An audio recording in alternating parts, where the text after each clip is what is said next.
Minute হাঁটা লাগবে। ঠিক আছে, চলেন আল্লাহ দেখে আসি। যাওয়ার পরে বলতেছেন, এই হলো আল্লাহর জায়গা, এখানে আল্লাহর কিছুই ছিল না, আমার দাদা 10 শতক জমি আল্লাহ দিছে। বলেন নাউজুবিল্লাহ। সেটা হলো মসজিদ, সেটা হলো কি?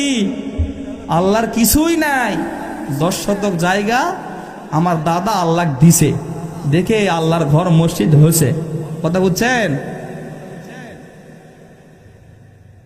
এমন একটা দেশ, তার নাম বাংলাদেশ, যে জায়গায় আল্লাহর কিছুই নাই।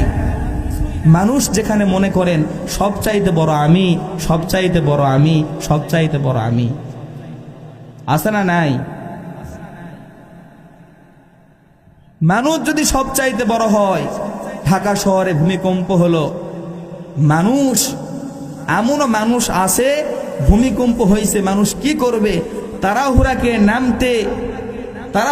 এত দ্রুত বাসা থেকে নিচে আসার জন্য এত জোরে দৌড় দিছে, ওর লুঙ্গি খোলা আছে রুমের মধ্যে, ওর খেয়াল নাই। এরকম হয় কি হয় না? বাস্তব কথা বলতেছি। তাহলে আমার ক্ষমতা, আমি সবকিছু, আমি ছাড়া আর কেউ নাই, আমার সাথে লাগে কে? এটা বলা যাবে? জোরে কোন বলা যাবে? অহংকার হওয়া যাবে না। অহংকারী হলে আপনার পতন অনিবার্য, নিশ্চিত আপনার পতন হবেই। সাহাবায়ে কেরামরা নিজেকে নিজে অনেক ছোট মনে করতেন। আমি সব চাইতে ছোট, আমার চেয়ে ছোট আর কেউ নাই, আমার চেয়ে গুনাহগার আর কেউ নাই।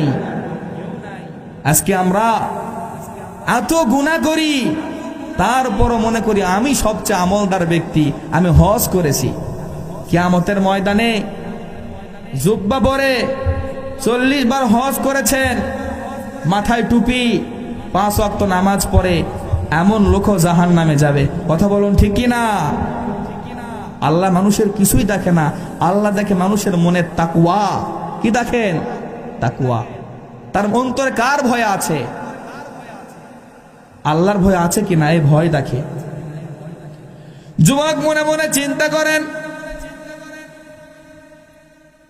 তাহলে আমাকে এখন ছুটি দিয়ে দেন। ওমর ইবনুল খাত্তাব রাদিয়াল্লাহু তাআলা আনহু চিন্তা করেন, তাহলে তোমার জন্য একজন সাহাবায়ে কেরাম পাওয়া গেছে, তার নাম আবু যর গিফারি। আবু যর গিফারিকে বলা হলো, কেন তুমি একজন খুনির জন্য তুমি জিম্মাদার হবা? তুমি কি আমার কথা বুঝেছ? এই খুনি যদি 7 দিনের মধ্যে যদি না আসে মদিনায়, তাহলে ওই খুনি যদি না আসে, তাহলে ওই খুনির বদলাতে তোমাকে ফাঁসির কাস্টে